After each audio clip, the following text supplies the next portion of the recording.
Ikram Sehgal joins me now live from Karachi in Pakistan. He's a defence and security analyst. Thank you very much indeed for joining us. How do you assess the current situation then? It appears to be a concerning escalation. It is concerning because obviously both are nuclear armed countries, and we have both of them have the nuclear weapons and the means to deliver them.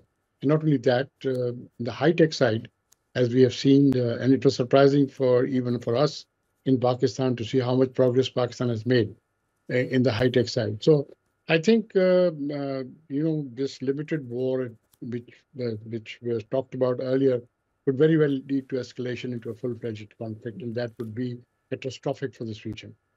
So you think there is a serious chance that this could carry on and escalate as the two sides carry out cross-border attacks? Yes, it is. Indian propaganda has built up, you see all their movies.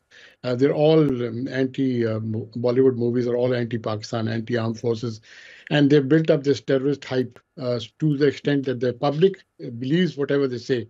There was not one shred of evidence that was linking Pakistan to this latest terrorist attack. But, if you take into account the Indian escalation of, first of all, rhetoric and then various other actions, it only leads to a propaganda that the India finds that its entire strategy, 50-year strategy after Bangladesh has collapsed because of what has happened in Bangladesh. And now it has to rebound in some way. And I think this was a pretty good excuse. And unfortunately, and it's a great coincidence, that every time there's somebody, a dignitary visiting India from the United States, there seems to be an incident like this. The fact of the matter remains, Indian must remember this is not Bollywood anymore, but this is real life.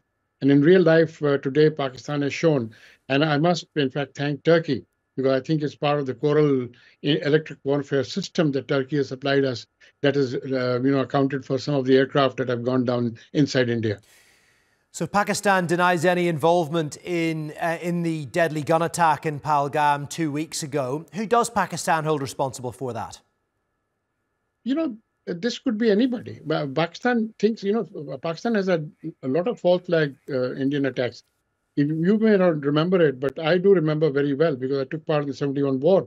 The way India stopped the overflights from East and West Pakistan was to bring an aircraft called Ganga.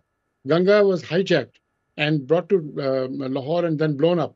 And then India used that as an excuse to stop the overflights. It was later found out that it was a false flag operation that India did very deliberately.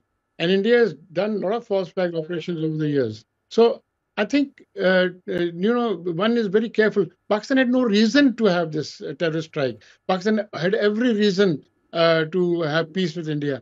But India had reason. Bangladesh has been a great setback to them, setback to them. And because of that, they are in their whole strategy in the Indian subcontinent has collapsed. South Asian subcontinent has collapsed. And because of that, I think they needed to do something. And what you see is happening.